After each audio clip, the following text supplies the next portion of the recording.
Hi Karthik. Hello, hi. Yes, fun conversation. I think we recently met, but our conversations have been very, Right. around like very in depth and very meaningful, and they come from a lot of ground insight. So we are gonna just be using this as forum to talk about where AI is today, Sure. how are things shaping up, and any interesting conversations from along with the leaders in the industry that you are day-to-day interacting. So Sure. let me start very broad, Karthik, and I'll just, can you just give me a brain dump of what's happening in AI in your the way you look at the world and the kind of conversations that you have been having. What have you been picking up? Okay. A very broad, I'll keep it broad Yeah. in the beginning, and probably I'll also share what I have been observing, but would love to start with that. Sure. So, I spoke to a lot of companies across different stages, different industries, traditional, non-traditional, tech, non-tech, covering a wide variety of things. Now, everyone is at a stage where everyone has heard of AI. You mean like the awareness is not a problem anymore? Awareness.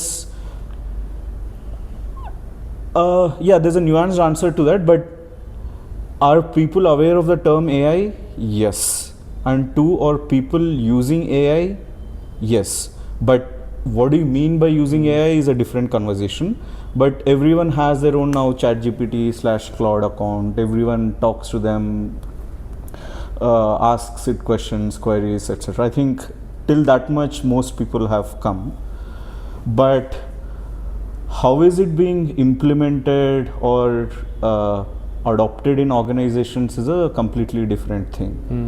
And there two things. One is one key observation or learning that I had is that it all boils down to the kind of incentives this each you can consider a CEO or a leader is working under. So you can break it down further into 3-4 groups. First, wherever there is an existential threat to either the person or for the company, there I think there is a lot of push for AI adoption. An extreme example of that is, let's say, pharma industry. So earlier, this whole process of coming up with a molecule and then till the end, it was a multi-decade process. Now there are certain steps in that process which have been reduced from almost a decade to just a month or a two. Wow. So imagine your time to do a task has reduced, let's say, find a molecule or whatever. It has reduced from a decade to a month or a few months. Now, if that has happened, and as a company, if you don't adopt it, then you are going to be in serious trouble. So what I'm hearing is that very quickly AI has become a competitive edge and not really, Yes. it's like table stakes. If you Yes, want to now keep winning. Yes. So now this has become like a table stakes for a certain set of companies, certain set of industries. So pharma would be one example. Are there any Yes. other Yes, SaaS is examples? another example. If you are a SaaS company who have run a SaaS company for several years, and if you haven't changed your product to become AI first, then I think you are going to lose this race very soon. Yeah. So that is like an The existential sentiment threat. is, of course, and Yes, that's what yes. we keep hearing also. Yes. So there I think there is no other option than to redo things using AI. So that is first type of segment. And then there is a second type of segment where this is another counterintuitive insight that I had, which is earlier I used to think that maybe large companies will take time to adopt, but surprisingly a lot of goodness that you're seeing today is coming from actually large companies have been able to build some things where there's a concrete value, because things which are small for a small company suddenly become a big problem for a large company. Things like, let's say, answering some queries of HR department or any other thing, right? So they have a lot of low-hanging fruits to go after, where Just because of the scale. Just because of the scale, and it becomes a very easy case to make. It becomes a very easy business case to make, that will reduce your TAT by this much or will reduce your cost by this much. it becomes a very straightforward, no-brainer thing, and which you can immediately see the result. So that is another second kind of companies which are high on AI adoption.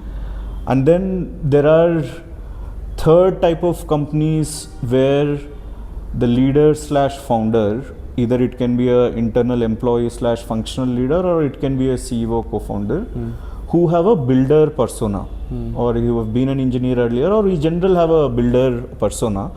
So they are just excited because builders or new technology come, they're exploring, they're getting their hands dirty, and these kind of people of this kind of nature, they can see the future also. And they know that because this is the future what's going to be, and they're proactively taking steps to adopt AI. So these are places where you're seeing a lot of active AI adoption. And of course, there are a bunch of reasons why people are not adopting. We can go into that, but at a larger level, these are three categories that I've seen where there's a lot of AI adoption going. Existential threat.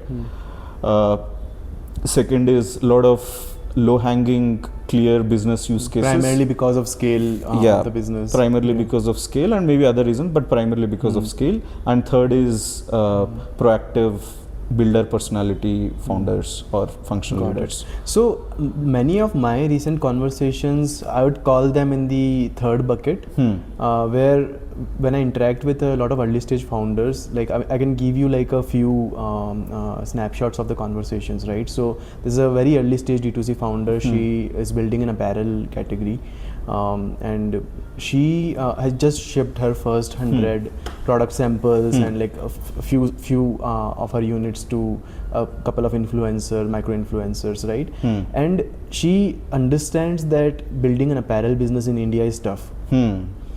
But these are her words. She was like, I want to prove people wrong. I want to leverage AI to the maximum potential and make this business work even while staying very, very lean.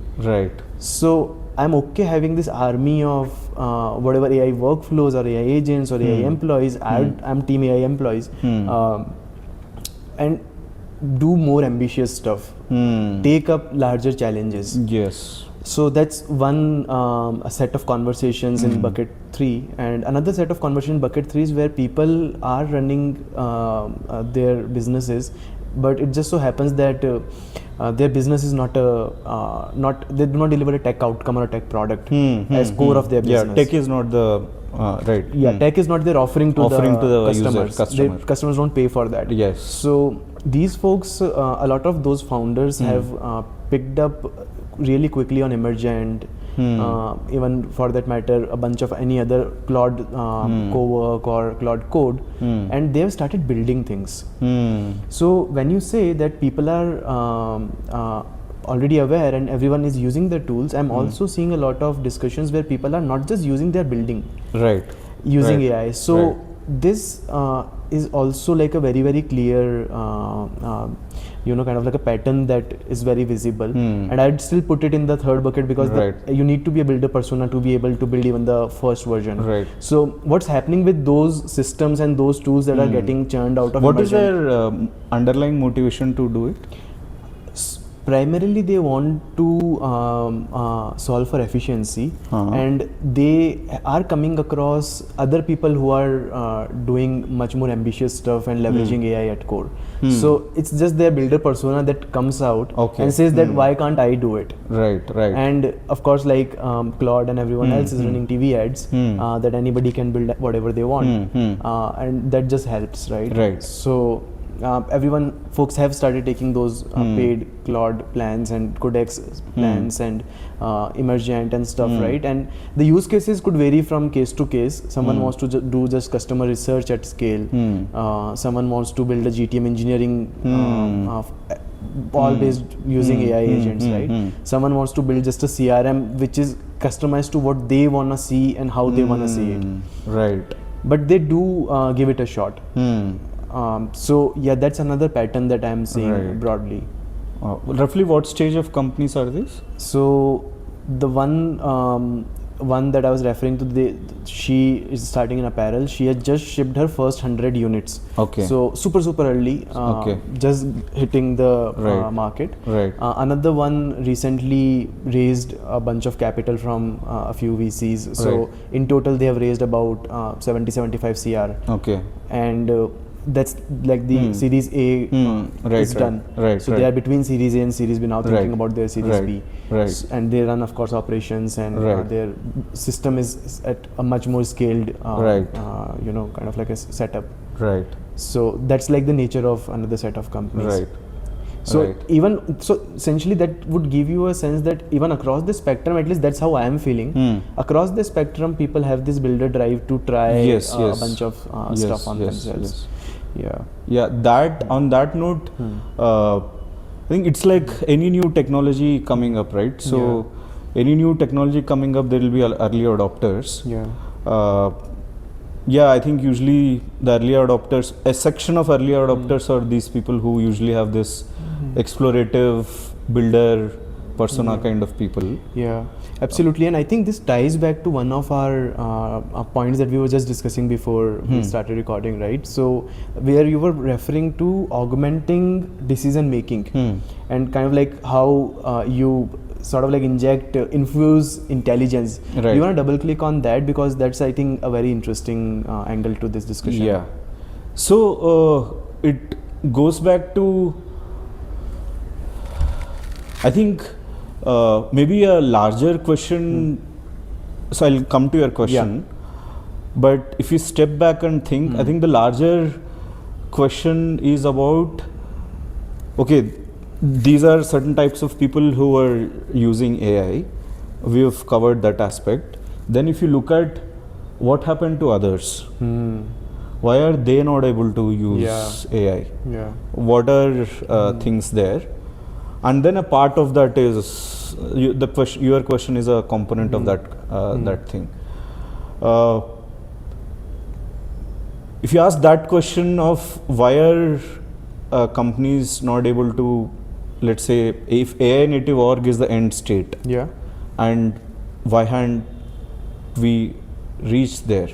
Or the other way to phrase that question is, what are the barriers? I mean, as we were discussing, this is like an Aladdin's genie that is given. It's God-given gift to humanity, if you believe in God, right? It is such it's a beautiful piece of technology. Very rarely you have the privilege to be part of a time where you are witnessing the birth and emergence of a technology like that. And I think if you take even a step back and think, earlier, whenever you use the word intelligence, it was a sole attribute and a property of a human. And if you wanted to hire more intelligence, you wanted to hire the only way to do that was to hire a smarter person or a person who has been trained well enough. Now, one, it was so difficult to hire, and two, it was expensive to hire. Now suddenly someone is coming and telling you this is an intelligence on tap. That is a beauty of, and that is a advantage that we have in front of our eyes, which we are missing. And if you phrase the question like that, if such a beautiful gift to humanity has been given by the researchers working across the globe for several decades, why hasn't everyone lapped it up? Especially if everyone is saying there's a lot of goodness and all. Yeah.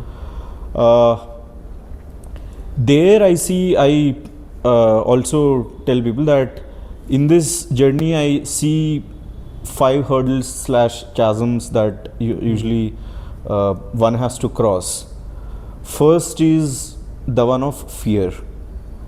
Think a large section of people still have a lot of fears. Those fears could be of different kinds. Will it work well? What happens to my data? What happened to my security?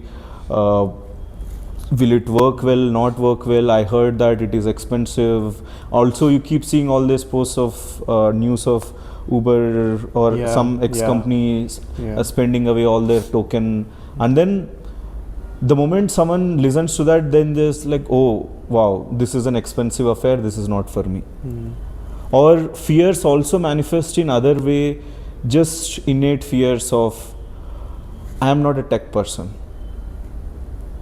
This is a very tech thing. And to be fair, I don't think much of the user interfaces also are today optimized for engineering work, and hence they look a particular way. But leaving aside, but this fear of I'm not a tech person, and hence, oh, it is not for me. They are treating it as like every other software engineering task, and hence they have this fear. So fears manifest in many ways. So fear is one. And second, what I call is personality, which I think we briefly discussed. So this is well known in psychology literature. There's a neuroscience, and the best way to look at it is this person called Shreyas. He talks of leaders having three types of personalities: operator persona, craftsman persona, and visionary persona. Operator persona, people are, and of course people can have multiple versions of these things, but usually everyone has their own dominant. Yeah. Operator persona of people are those whose brain runs after ROI, outcome, process, concreteness. Their brain vehemently rejects any form of abstract thinking, any form of imaginative thinking, any form of non-concrete things. So that is an operator persona. And there is a craftsman and a visionary, which craftsman and visionary are, I think, self-explanatory, but this operator persona is very important to double click on, because companies where the CEOs and leaders are operator persona, and if you are not able to appreciate the beauty of technology, and if you are not able to see the future of technology, Yeah, absolutely. and the only question that is running in your head is what is ROI, what is the cost, then it's a very limited, narrow way of looking at things. Yes, that way of looking at things works for certain problem statements, for certain themes, but this is not like any other moment. This is a new technology, and we are in a stage of technology transition. And at this stage of life / period we are living in, if you front load your thinking with ROI and cost and just stop there, not make effort to understand the beauty of it and see the future of it, and being able to take a visionary conviction, bets based on conviction, then it is very difficult then you will wait for whole world to implement, and then you will implement. Yeah. So that also pulls you back. So one is fear, second is personality, and third I see is what I call as imagination Yeah, gap. absolutely. Because I would want to know from you as well, because AI because this is new, there are no playbooks, and I don't think people even have been able to wrap their heads around what kind of things can we do with AI. If you ask this question, when I talk to CEOs and leaders, one of the common questions that comes is, what can we do with AI? And even people, even a problem statement is clearly defined. I have seen people who are AI native thinkers reimagining a solution in a completely different way, in a completely different dimension, as opposed to other people who just bolt AI on existing things. The problem with this is, unlike others, is that if you bolt things on an existing AI and you don't become AI, I call it as bolting versus becoming. Bolting AI versus becoming AI native. You will be under the illusion that you are using AI, because you've bolted, but you are not able to get the full potential. Fair. And sometimes people are also not able to take this leap of faith because they are not able to see that creative, imaginative future. And because they are not able to do that, again they are stuck. This is your third, which is your chasm of imagination. And next comes fourth chasm comes the chasm of what I call it as infrastructure. This basically comes down to your data infrastructure, context infrastructure, plumbing inside the company, how diligent and well kept your data has been in a company, and bunch of things around that. And finally, fifth and final this thing, what I call as the great identity chasm, which is the biggest one to cross, because people have been operating in a certain way for past several decades. That way of operating has become their identity. And let's say you are operating a certain way, and you firefight a lot, and because you didn't have technology to do some things, you've put humans to do certain things, which is basically either doing firefighting or grunt work, which technology cannot do. Now over a period of time, what have you done in the company? Because it is important thing, you have modeled whole company's persona around firefighting. You value people who are firefighters, you value people, you reward them, they are the most visible rewarded people in the company. Now suddenly AI comes and let's say a solution comes and takes that away and kills firefighting. And now for doing new kind of things, you need creative people, imaginative people. Yeah. Then this is something completely opposite to what your beliefs are, how you've been operating. And this, I think, subconsciously makes people reject certain solutions, because adopting that solution is not a technology problem. Adopting that solution is my personal mindset problem of how I look at the world, and also how work happens in the company. You have this department, that department, this department. Now in your mind, hiring has to be done by HR. Now if someone like you comes and says, I'll make a AI employee for hiring. We have had some good success with that POC. Yes, right. Someone comes and tells that. Now suddenly someone has to change that whole mindset, right? Now hiring is going to be done by AI, not my recruitment, or at least some sections of it, like parts of it, not necessarily all of it. And then redoing the workflows. All of that is like in Valley, many people call it like it's refounding only. It's like now you're founding the company again, you're building the company again from scratch. I think just the thought of doing that feels emotionally so taxing. Companies which are in war mode, I don't think they have mind space to do this kind of thinking, because they are fighting for survival, fighting for funding, etc. So these are the rough 5 stages that any company has to cross, or 5 things that they have to cross to become AI native. Now coming to your question of infusing intelligence, so that is now okay, this is why people are not doing. Now how do you make, okay, these are all reasons, but what's the solution to that? So one way of doing that solution, or one way of breaking these deadlocks, is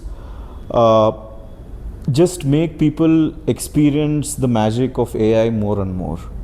I think once people experience the magic of AI, or people are able to imagine the creative solutions or new way of doing things using AI, then I think there is scope for them to consider this and start implementing it. And the thing that we were discussing earlier falls under this, which is going back to this question of we were discussing, what is there at the top of leader's mind? So one of the questions that is on top of every leader's mind is, for what use cases can I use AI? It's, I think, partly a state of confusion also. Yes. And and you briefly, I'll anchor on these 2 points, in fact, from what you just shared about the 5 chasms of AI, right? So one is, you need to be imaginative. That lack of imagination becomes one of the large bottlenecks.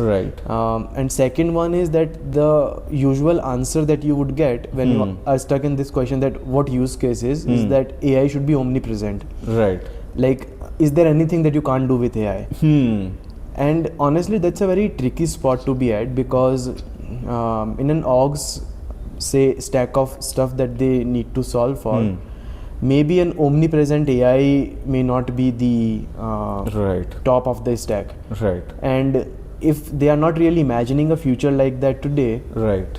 it's very difficult for them to be excited about that future or chase Yes. that future. Right. Right. So in my recent conversations, one thing that I've realized is that most of the leaders, business leaders, in fact the company that I was referring to, they have, I'd call it a rough roadmap of AI within the org. Hmm. But and that's because they again are the operator mindset, operator personality that you referred to, right? It's just the lack of imagination that they are thinking small. But Right. just because they are thinking small does not make their use case any less relevant Right. or any less impactful. Even a small change in the way they run their business could save probably 100-150 hours within their org. Right. And that's a massive unlock. Right. And that while it's a state of confusion, if there is a way people imagine, Right. and imagine that future where AI is gonna really be a large part of how they run the business, Right. all of a sudden this moment of crystallizations, I would call it, happens. Yeah, moments of right. So people are like, oh my god, like, I mean, can't I do this Right, with Right, an right. agent who runs that way? And all of a Right, sudden right. that the builder mindset kicks in. Right. That, hey, what if my problem that I've been grappling with every single day, the solution appears something like this. I don't know if it's possible or not, but with AI everything should be possible, right? I think more and more of those conversations Right. would really Yeah, I think this is a very important thing for viewers also. Yes, we understand this, but how did they reach these moments of crystallization / moments of inspiration? So for me, What in happened? in my conversation, it was mostly about me talking with them, trying to just hear them out, very simply, and just tell them the stuff that I am excited about. I probably would, very casually introduce one of my agents in the conversation. That, hey, I have an agent who does this XYZ for me, and by the way, it's delivering every single day.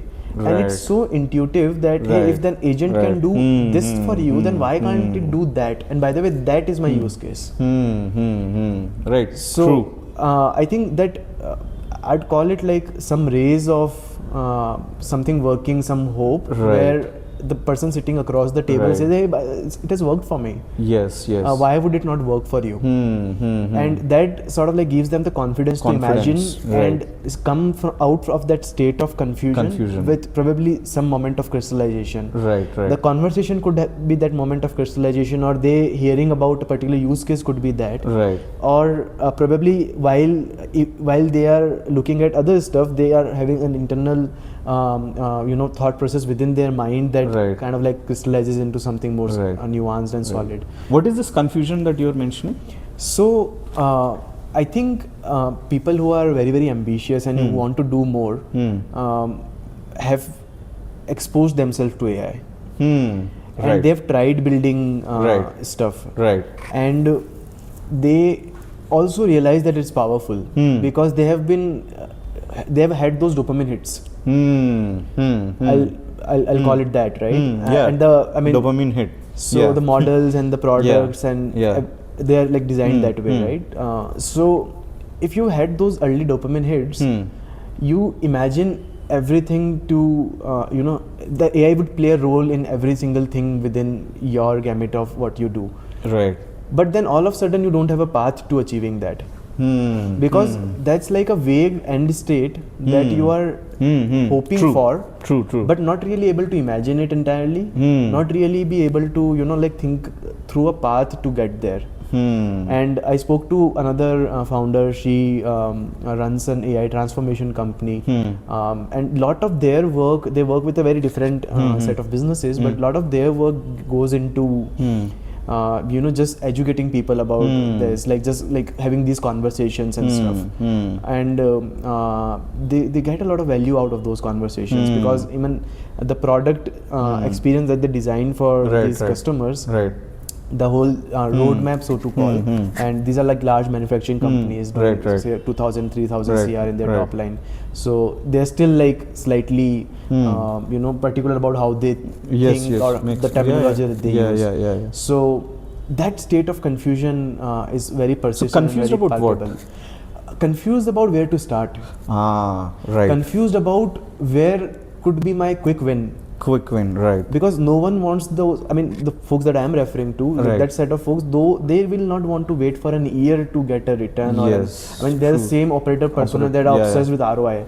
So if I'm putting in 3 hours of my effort, I should get an ROI maybe tomorrow or day after, if not, right? So that lack of clarity on getting to that again leads to that. I think not just to your point of justifying quick win, I think not just them, but I've spoken to a lot of pioneers. These are not leaders or CEOs, but just enthusiastic people in the company. They have gotten to AI and they have witnessed the magic of AI, and you're going and pitching it to an operator persona in the company, CEO or their functional leader, they're asking for ROI. Now I think this problem of delivering a quick win has become important on top of their minds also. That how do I deliver a quick win, because that is the only way to get confidence and conviction from your leadership and CEO and leadership. I think having a quick win helps you like build that confidence internally. But doesn't that also distort the view? I mean, I think it's a good starting point. Just like every other tech transition, the solution has to find a foot in the door. So, of course, a lot of us have used things for our personal productivity, like say summarizing a cluttered inbox. But beyond that, a lot of people have not really seen those quick wins. And I'm not talking about the folks who are actively developing stuff. So I would, in fact, draw a line at this phase of our conversation where I would say that many of these conversations are more so relevant for what I would call like lean tech orgs, where tech is not at the, like I was mentioning earlier, the epicenter of how they deliver customer value. It's something else. So it could be, say, a Series A company with one person in their tech team. Right, so these are very lean tech orgs. And it is more so true for folks like them. In my businesses like them. In my opinion. And in this quick win thing, I've also seen it go the other way.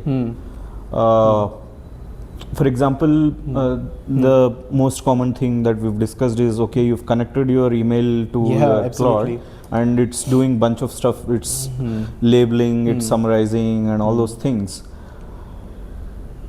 Marrying this with the imagination part, I think some of these people also go into the illusion that, okay, now I am using AI to my fullest. They've seen the quick win and they think that is a end of it, like this. So they're getting stuck at, let's say, local maxima. So true. I mean, I think. Have you seen that happening? For sure. I think task saturation is an angle that I would bring to the conversation at this point. And this is like, I think, at one of the very earlier conversation when we initially met in the group setting, right?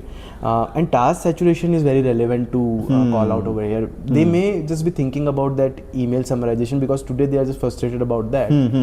And that again leads to my other point I tied back to the lack of imagination, or they are not able to imagine a future that they, or a roadmap to get there. So I think all of these are like kind of like intertwined. One thing leads to another. Reality is always messy. Absolutely. Reality is always messy. I think another psychological, or rather like a very core to human nature. So a lot of conversation I've just walked out feeling that for this company, this org or this person, AI does not have an adoption problem because they think it's not good. It has adoption problem for this person or this org because if they implement AI, who will they keep accountable? So sure, AI is good enough. I mean, I've had a taste of it. I had like a flavor of it, and maza aaya. But how do I solve for the accountability bit? And I mean, I personally believe that there is a large gap to be solved for over there, and that's why a lot of this falls back on someone who is like a AI champion internally. Where this one person's responsibility is to do AIification of the org, or just pick up all of these projects and stuff like that. And especially in the nature of orgs that I've been interacting with recently, like the lean tech orgs, that AI champion is either not enabled enough or not capable enough, or the DNA of the org is not of like identifying a problem and then chasing a solution. So even they get stuck quite a bit, or they will lose motivation because for them the incentives are not aligned. So have you seen anything around where in your conversations with say folks who are running the show and driving the impact, have you seen that there's like lack of accountability, or where they say that what, if this doesn't work, then what happens? If I put it out there, then if it doesn't work, who will be accountable? I think great question.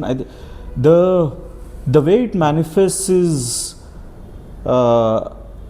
one is the way that you've shared. It manifests in that way. I think much more what I would call, there's another different way in which it manifests, which is I have used AI, I have some confidence that it works, but I don't have enough confidence that I can let people, I can tell people that okay, now you don't need to worry about this work. You guys go and do other thing.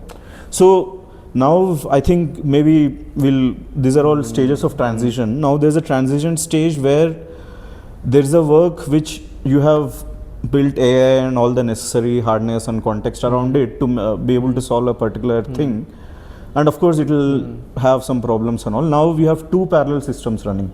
There's an AI is running, there's human also running. Which never works, of course. And you're not able to let go of the human element and let this bloom, because you're not confident, okay, today you are saying it works, and then I move this person out of this job and either give a new job, or in worst cases, maybe restructure my org, or let's say what we call as layoffs. What if I discover after 3 months that, oh no. And who's on the hook then? Oh no, what do I do now? Now I don't have that person also. And second is, I think I heard this from one of the CEO. He was in enterprise, he sells an AI product for an enterprise sales. He said, a lot of these traditional industries have gotten accustomed to daily morning 11 o'clock, I'll call up this person and mess with his happiness or her happiness, because they think that that is the way to get work done. There's a person accountable for it. I'll wake up in the morning, scream at this person, and work will happen. And at some point of time, it's an addiction also. It's a power. You are getting to witness your power also, right? Now suddenly this person goes off and AI is doing the work. Now there are a lot of questions in your head. Number one, who is accountable?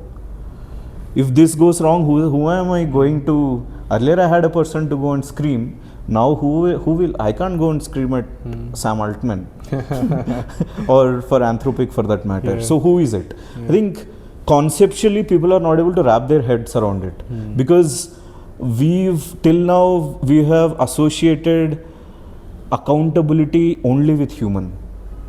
Even the pre-existing, like pre-AI technology also, technology was never accountable. There was a human which was making the technology who was accountable, which is product manager. I mean, large part of product manager's job is just to take bullets for the other people, other teams, right? Because, okay, technology doesn't work, then there's some person in the company whose head you at least you should feel happy that, okay, I have like given warning. Now, okay, product manager is there. Now, In different companies, different people, different roles, but I think accountability, who is accountable, is a important question which people, I don't think they're able to wrap their heads around. Yeah, absolutely, absolutely, and I think you've had a lot of those bullets through your work Yeah, experience. that's the daily job.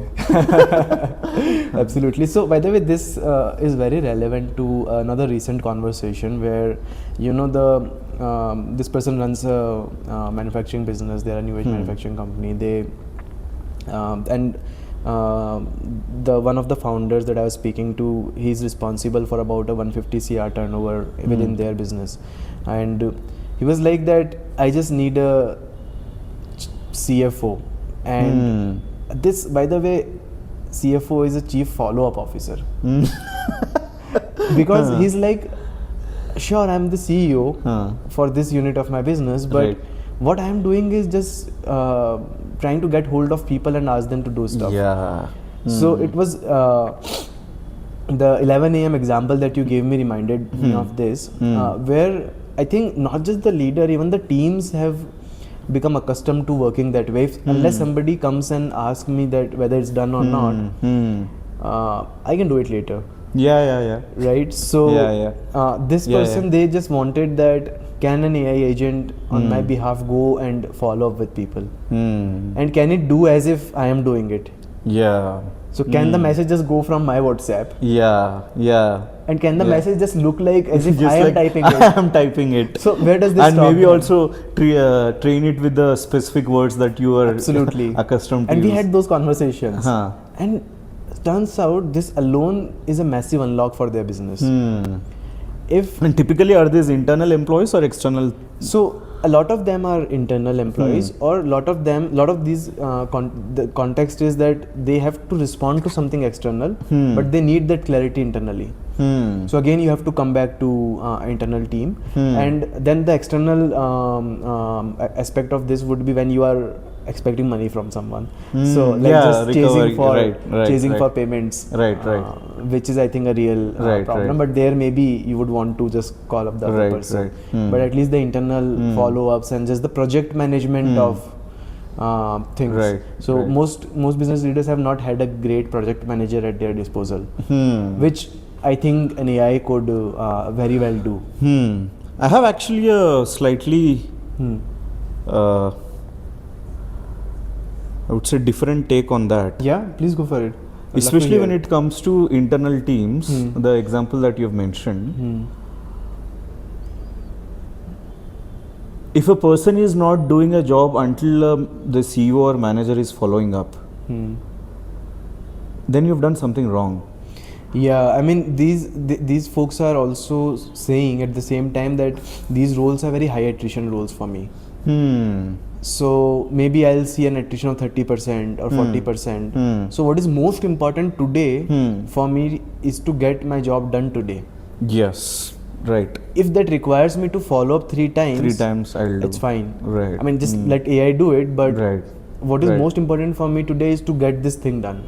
And gradually, I think they are in fact developing the comfort that what if a large part of dependency can be moved from a friend of mine recently told me this and it stuck with me. Large part of dependency, can you move from carbon employee to a silicon employee? And oh wow, I'm going to use this phrase. Yeah, and that's stuck with carbon to me. silicon. Absolutely. And carbon is like What's all the the atomic number? 12 to 14. Okay. Okay. I don't remember.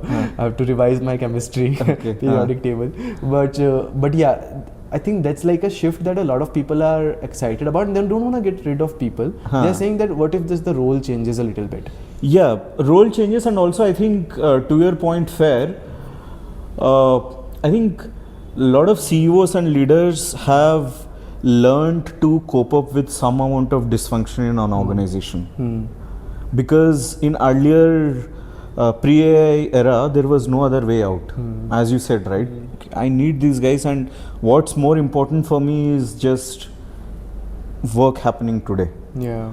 And I don't think many people even understood what designing an org structure, I think that's an angle team I would building, love to bring and all in those things. And they always chose to ignore Yeah. because you could still survive. Maybe you would not be able to thrive, but at least you would be able to survive. Yeah. And once you're surviving, and if you're, I mean, that's my learning from working almost 1.5 decade in corporates, organizations, is that the only single biggest force that moves any organization is force of existential threat. Nothing moves an organization faster than existential threat in any form. I think not all organizations, but some organizations who are more reactive in nature are not proactive in nature. They have got used to that kind of working. To your example, right? More important is my work getting done today. I won't fix the root cause of why this employee is not doing work until I follow up. I'll just do this thing of, okay, I'll ask through follow-ups. I think people got used to that way of working. Now with AI coming into picture, it's time to think. I think it's a food for thought for both employees and CEO also. Employees who have this attitude or nature of, okay, someone need to follow up with me for 5 times to do work. I think soon, anyways, CEOs never liked those employees. They were just tolerating. And with AI coming in, maybe first time they'll just automate this first step. Okay, instead of the CEO following, they'll make the AI follow up. And then soon, once CEOs get a hang of the power of AI, they'll quickly start thinking, how do I get rid of these people? I mean, the shift is gonna be very feel very intuitive, that instead of following up, what if I just do it? Yes. I mean, if I have to fetch an information from 3 places and I have access to these 3 tools, yes, then why do I need to follow with a carbon colleague of mine, carbon colleague of mine, and ask them to do it? Let me just be helpful and do silicon colleague of mine. I will do it. Yes. And the AI employees can start delivering those results, and all of a sudden people would again see this happening. And yes. I think very right point. I think today I don't think a lot of people have developed that confidence yet, or imagination, or we are not there yet, or have seen that yet. As you rightly said, the moment leaders and CEOs realize this, the moment they get this conviction, the shift is going to be sudden, and it will come unannounced, and then people will feel, oh, what has happened? And as you said, right, they'll start thinking of things differently. And to that point of this follow-up, that reminds me of another. You can take that conversation in another direction, which is, again, going back to that question, where do I start with? And you say, use this follow-up example. So it reminds me, I think soon I'll publish something, but a list of ways to think of how to get started. I think one of the easiest ways to think of how to get started is, what is it that I hate doing today? Basically a painkiller of sorts. You just hate doing, but you got used to do. You resigned yourself to this fate of doing then it. I'd not call it painkiller then. It's not painkiller. It's not painkiller. Something different. It's a different emotion. It's different emotion. It's an annoyance. It's something you hate. For example, this follow-up. I don't think no CEO is enjoying follow-up. I mean, they get stressed in the morning that what if I miss a follow-up? Yes. And if I miss a follow-up, I know that it will not get done. So that person is just dumping voice notes and text messages within their WhatsApp, and then they have 10 Google Sheets because we want that sense of control. Right. So 10 Google Sheets where we are just dumping information. Probably something is lying there and there, and then they're like, how does this talk to each other? And it's a lot of clutter.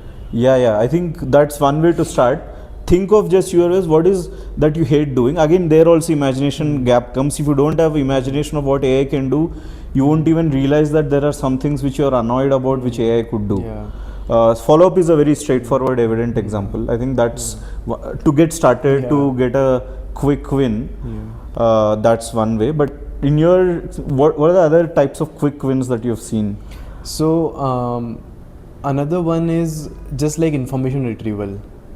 So I think this is one of the points that I was referring to earlier, which is that a lot of leaders who have this builder persona, right, and the builder personality, they've tried building stuff and they have had some success because Emergent is good at probably say helping you build an internal dashboard. And now they are like, we have built this dashboard, but we don't want to use it.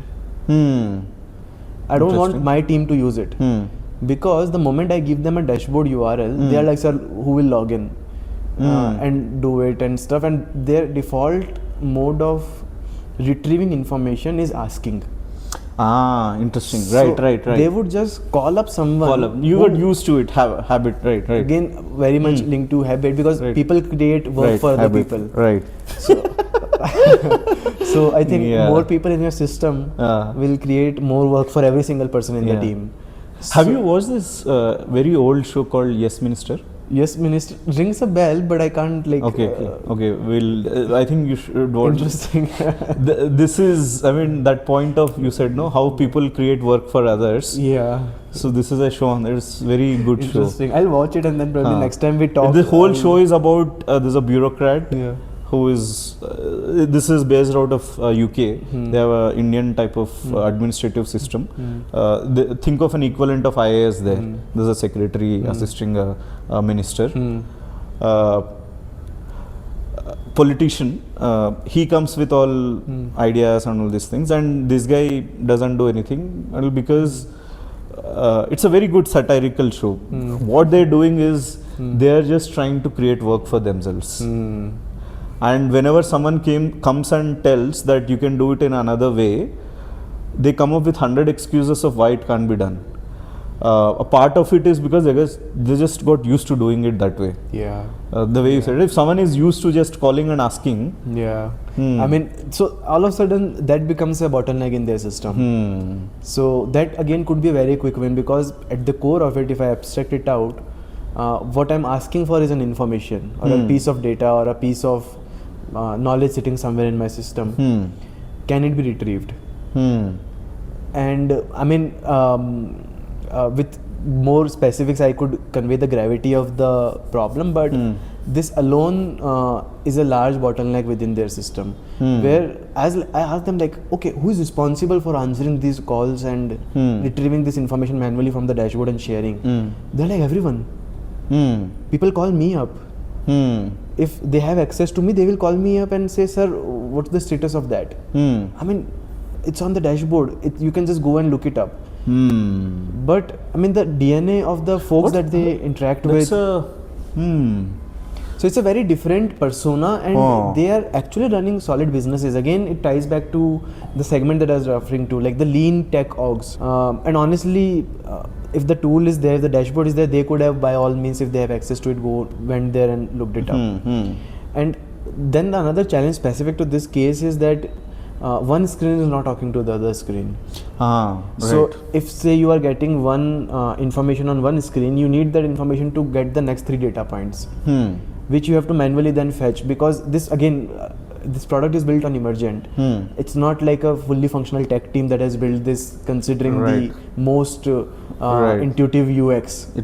Sure, I mean, yes, got the it. UI is pretty and it is making sense and you're getting what you want.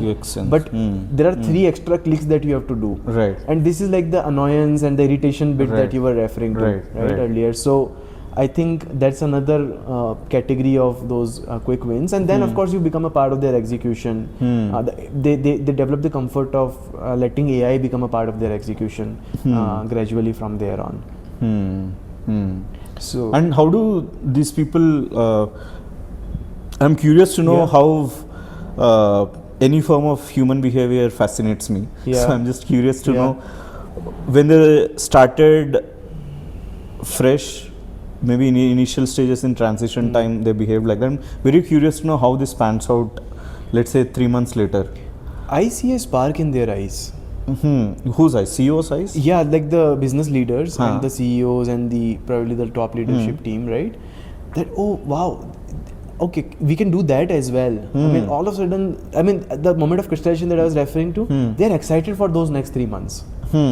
if they see a path to start working on and start implementing AI within their org and actually unblock these workflows or these reduce this grunt work for their team and save some time plus mental energy, they are excited about those 3 months. So I mean, for me, I don't have a case study of how those 3 months panned out. Right. And not today to share with you. necessarily adoption part, but this part of let's say someone has made a dashboard on emergent, but still internal people are calling some XYZ person and asking for the same data that is there on Yeah. dashboard. That aspect, does this behavior change with time? Oh Do no, they- not at all. Not at all? It just gets deeper. Okay. Earlier, somebody from say the vendor coordination team was answering calls. Huh. Now even the CEO is answering calls Interesting. because Okay. the topmost client of yours Huh. would not call a vendor management guy, Oh, right? They would say, "Sir, I'll just call up the main guy." Wow. So not entirely can't be changed with say a retrieval mechanism or sorts, but at least This can you call just is ease being this up? made by the client or an internal employee? So sometimes it's the client or somebody, sometimes it's someone representing the client internally. So it could be someone from say a sales team or someone who's coordinating with say a supplier of your whatever business that you are into. So either it is the customer or someone representing the customer, so they have that short window where they have the authority to call up anyone and ask for an information because they are representing the customer or an important stakeholder in the system. So internal people, I think this is a very important problem to think of and solve. For example, if you break this down into internal employee and external client, Yeah. internal employee, maybe it is because of habit, it is because of interaction friction, it is because I am in a call. This thing is not present in that context for me to be able to easily access. So bunch of these reasons. There is also, I think, another element to it which we usually forget, which is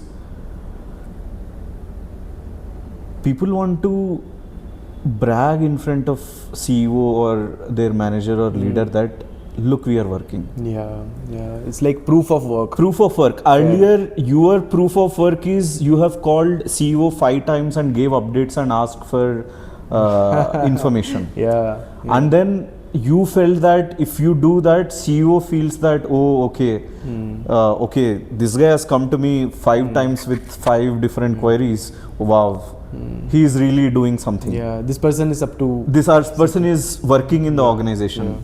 Others who are actually, this is a true thing. Most CEOs perceive who is working, who is not working in organization based on. I mean, there is a very famous thing. Why do people appear busy, even though they are not busy?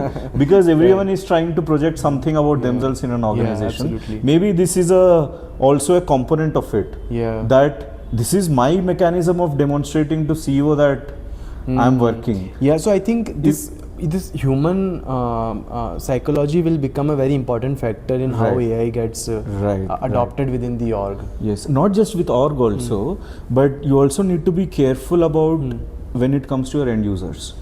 You need to consider their emotion and what is your context, what is the type of your service, what is your emotion. So there's a very famous example, there's a person called Rory, R-O-R-Y. He is a very famous advertisement marketing professional of, again, Ogilvy. Okay. So he talks about this thing called doorman fallacy, which is okay, there's a door, there's a doorman, you think why is this person there, unnecessary cost, and you remove. And then suddenly you keep seeing a lot of, after a 3-6 months, in certain contexts, you see negative things happening. And then you're not able to figure out why. Because in your mind, this person was just opening doors. But what this person was actually doing, whenever a car comes by and car stops, he would go and open the door. He would pick up the luggage and put it across the, like it'll take it across the steps and put it there. So if your business is where, let's say, premium people are coming to your office, felt welcomed by this behavior. Hmm. They felt a premium experience of this behavior. And if you don't have that understanding of what your user is, what things do they consider it as valuable, and most of the times these are expectations, right? These are unarticulated expectations. There are some articulated expectations. Boss, I'm giving you 100 rupees, give me this outcome. Yeah. That is an articulated expectation, but a lot of expectations are also unarticulated. These unarticulated expectations are these kind of softer things, which if you don't understand your user deeply enough, that's why I asked you whether it's an internal employee or client, because if you are giving it to a client, and let's say that client is paying you a lot of money, and obviously that client would expect you, I mean, that client would think of, oh, CEO is on my speed dial. If anything happens, I can call this CEO. And that is how they perceive things, that is how they feel valued, that is what they consider as one of the components of value. And suddenly to that person you are slapping a dashboard on their face and saying, from now on look here and don't talk to me. That conversation is that is not going to land well, at least in the initial stage, because you are thinking it of as, oh, I've made this person's life easy. Of course, that is still a possibility. Maybe in 7 or 8 out of 10 cases, this act of calling up a CEO, finding out data was being cumbersome to this client. Those kind of people will happily feel, oh wow, now I don't have dependency. Whenever I want, 24/7 I have data in front of me. Those kind of users, very happy, very good, the solution will land. But there will be certain section of users who would pursuing this whole concept, this whole thing in a different way, where they are looking at it more from a perspective of having access to their CEO, and hence they feel special, treated specially, right? So those kind of use cases, you need to be a little bit more careful. You can't just directly say, oh, this is it, from now on don't call me. Absolutely. I think the human to human element of the business will become more and more important as these impersonal silicon employees, more of them exist in the systems. So I think just like the element of culture that you earlier referred, even for the internal team, what they would value more is the culture. For the external stakeholder, like the case study or the example that you gave would become more relevant. And I think it's just a magnification of that humans want that human interaction. So sure, a little bit of that is inefficiency, but still we need that human to human element to stay. So I think that's when like there is I was someone I mean, if you just obsess on efficiency, then there is no joy left in the world. Absolutely. What have we done half an hour before this? If that was not most efficient, but it was joy, absolutely. right? You wouldn't trade off that for joy. Absolutely. I think it's gonna be a race to find that balance on really mapping out these trade-offs, and that's how I am looking at these conversations today.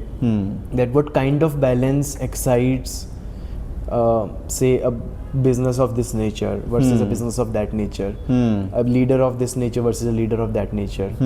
Everyone is excited about different balance, and whatever their balance is, a platform or they're just all chasing that balance. So I think these were like a few thoughts that I thought we will just cover in our broad discussion. Awesome. Nice, man. Nice fun talking to chatting, you. and this was awesome.